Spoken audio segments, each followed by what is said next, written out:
Hello, today we are going to discuss press laws, the law relating to the press, and we have veteran journalist, the very kind Menon, or as we all know him, Vinod Kumar Menon, with us. He is the editor special investigations at Midday.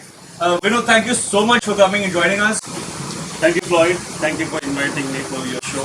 It's a sincere pleasure to have Vinod on my channel, and Vinod, today we're going to discuss the laws relating to the press and how the legal system regulates the media at large. You, a veteran journalist, award-winning journalist, is the best person to share it with our viewers. So thank you so much for sharing your insights on my channel.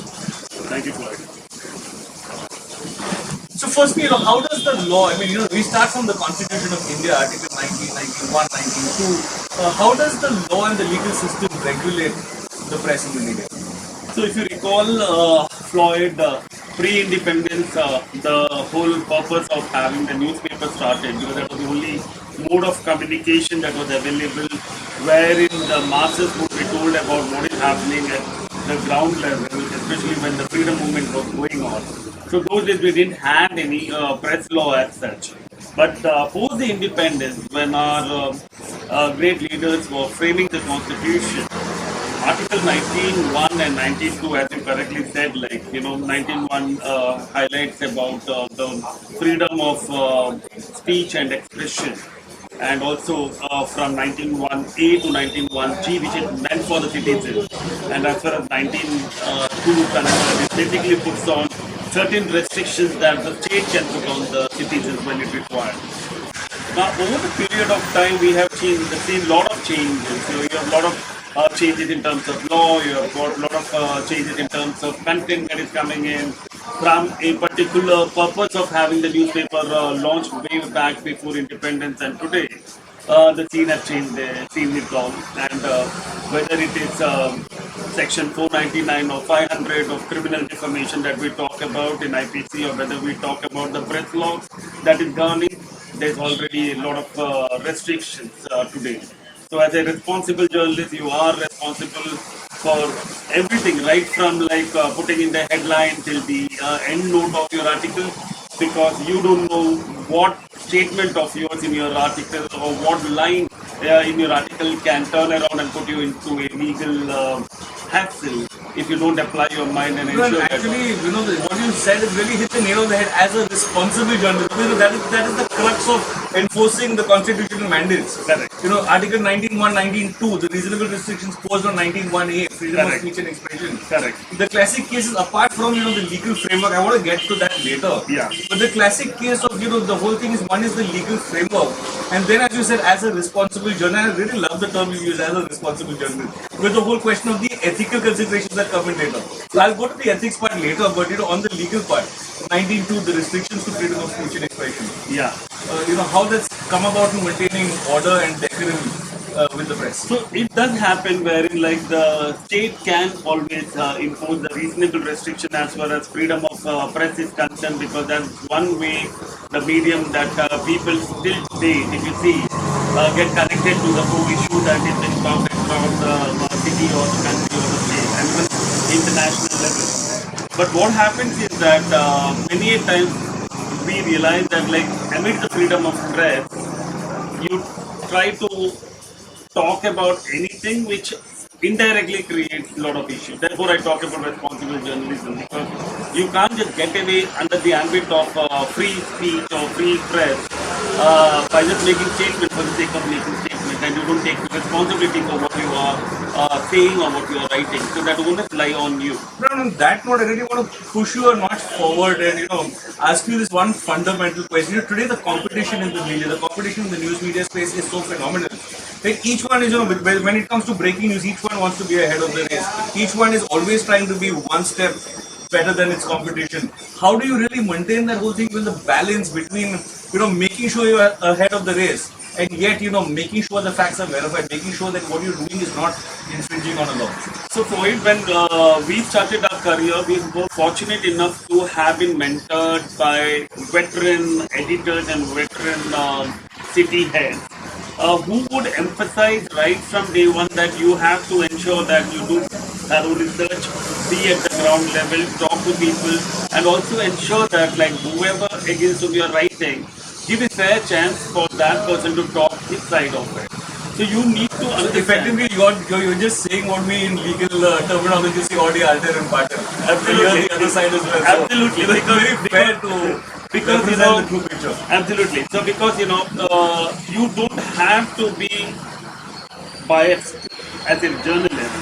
You need to be neutral, and your job is to highlight the report.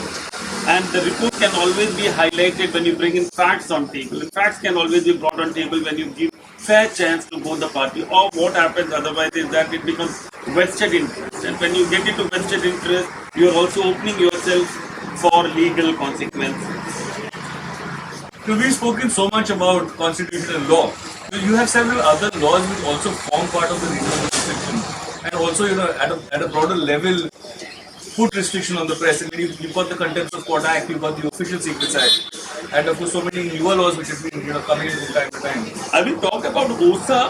As far as OSA's applicability for journalists is concerned, I feel like it is a bit harsh on the authorities because OSA is mostly applicable if it is a case of narrative that goes to the enemy countries or you are getting into an espionage kind of incident. But a journalist, we had examples like wherein journalists were booked under OSA. Now OSA also becomes quite recurrent because it is a non-bailable offence, it's a sessions committed offence, and moreover, you are not actually there. Therefore, Floyd, when I say that you need not cross that thin line.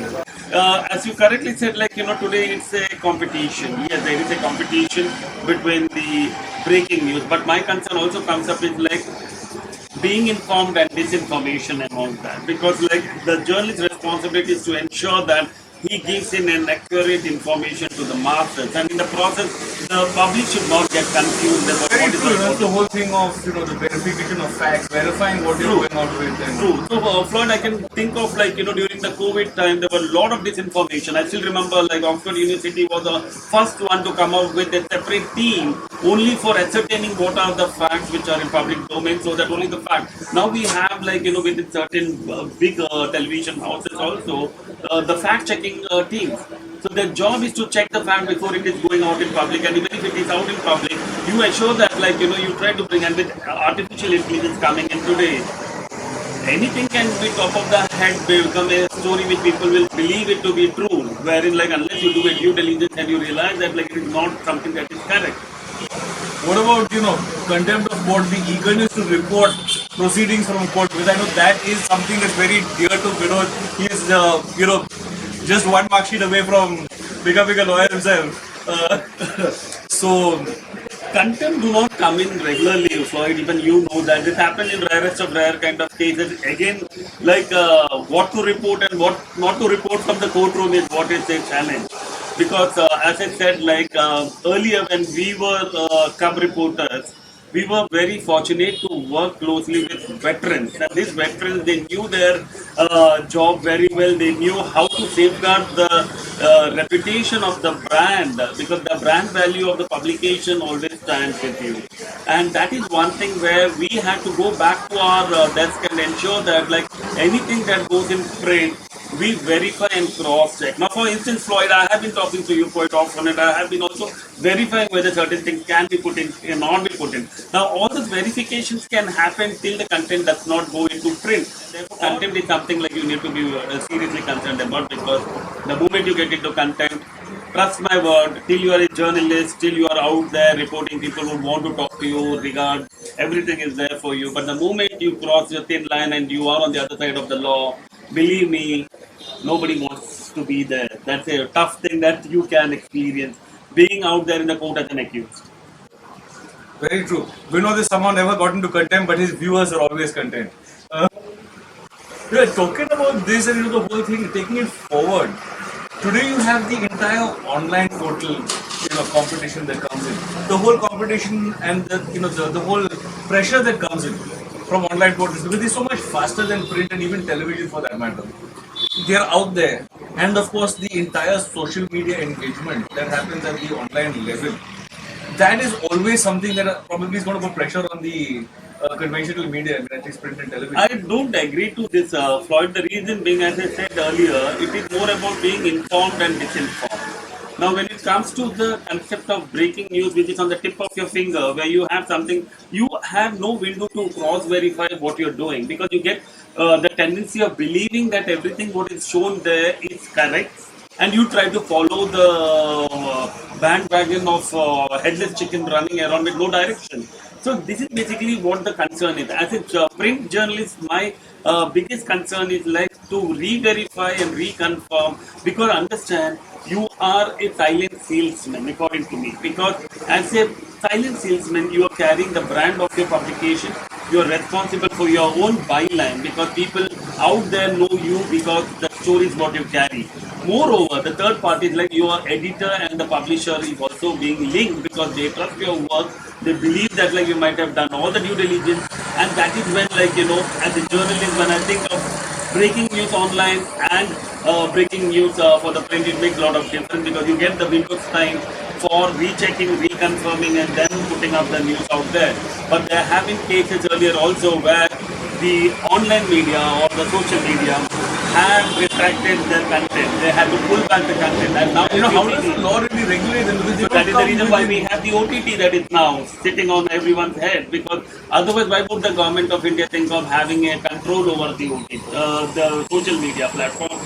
Because this was one. Because this was a law that actually came in to govern social media and the entire online digital space. It was not really regulated in the pure sense. Ultimately, the damage that was being done through the social media was much more extensive than like what a publication or a television channel. But again, there was no supervisory authority to monitor what kind of content, what quality of content, and moreover, where is the grievance mechanism? Where is the grievance mechanism of being heard? As I said, like basic of journalism is give fair chance to both the side to say what they have to say. You working as a neutral party, as a journalist, you are not having a malified intent. Now we have seen like there have been numerous instances whether it was Sushant Singh Rajput, there it went to such an extent where people had to believe whatever was being shown on the social media or the television was true. But can you imagine like three of the central agency investigating agencies are coming down, carrying out an extensive investigation, the entire naming, shaming people, like it's all defamation. You can't just like cross the limit of libel somebody or just get away saying that like, oh, I'm sorry, I could not believe it. Now these are some instances where we have to do a retrospective thinking, and that These are all the doesn't the fundamental restrictions that come in within the ambit of 92. Defamation, a classic case Absolutely. of reasonable restriction, Absolutely. infringement of copyrights and intellectual property of a third party. Absolutely. And here what happens without realizing that you are getting into the thin line of defaming somebody which could put you in serious trouble. And like you rightly pointed out earlier, these lines are really thin. So Absolutely. In your eagerness to go forward, I guess it's a very. If you see like when people are excited about talking about an issue, they don't realize. Therefore, you need to be very calm and you have to discuss certain issues which are going to have high voltage, but at the same time undercurrent that can put you in trouble. What about checkbook journalism? So Floyd, I would rather say that we were fortunate enough to work with the veterans where the basic of journalism was taught to us. Today journalism has changed. So I did not... So when you're saying journalism has changed, you mean checkbooks have been disposed of in GPS because the new option.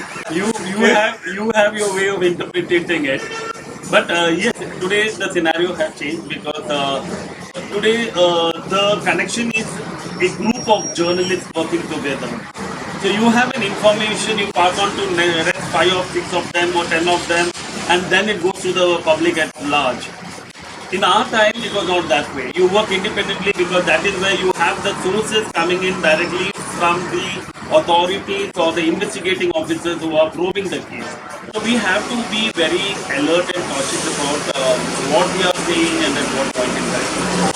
And I want to take you back now to when we started off the whole concept of responsible journalism. Yeah. And the ethical consideration. I mean, while we always discuss the legal ambit, which we've been doing all this while, the ethical consideration. So the whole question of things like what are the ethics that need to be involved? Simple things like media trials for that matter, checkbook journalism for that matter.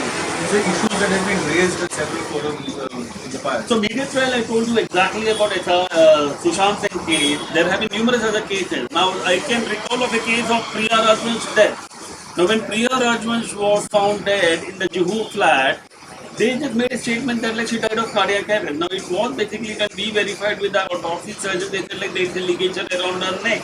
And we were confident enough of highlighting the fact that like she died because of a ligature around her neck, and it's a case of booming heart and not a cardiac arrest. Now that is basically what reporting is, where you stick to what you have written, because that is what becomes an evidence in the court of law. And mind you, Floyd, the content of a newspaper is also used as a secondary evidence in the court. Very true. So you have to understand, you can't just get away by just thinking about no defamation, no criminal defamation case against you, but that doesn't mean the party on the other side cannot take you for as a witness, and he or she can call you into the courtroom, and your testimony is equally important, because the court is the one, and that is where the litmus testing is done for the journalist. Believe me, when the cross-examination happens of a journalist in the witness box, all that stands there is truth and nothing beyond that. You have to stand by what you have written, and you have to prove that what you have written is true, so that you stand by the trial yourself. Effectively, your ethics says the truth, the whole truth, and nothing but the truth. Absolutely. And believe me, it's unlike the way it is shown in a Hindi movie or in a television where, like, you have all melodrama that happens inside the witness box. No, it doesn't happen. Basically, have your evidence in place, do your due diligence, and be a responsible journalist. And if you get time, do read IPC, do read Constitution. Thank you so much, Vinod, for joining in. These insights were fabulous. This is, of course, Editor Special Investigations, and of course, an award-winning journalist, Vinod Kumar Menon, sharing his insights on Press Laws with us. Thank you once again. Thank you.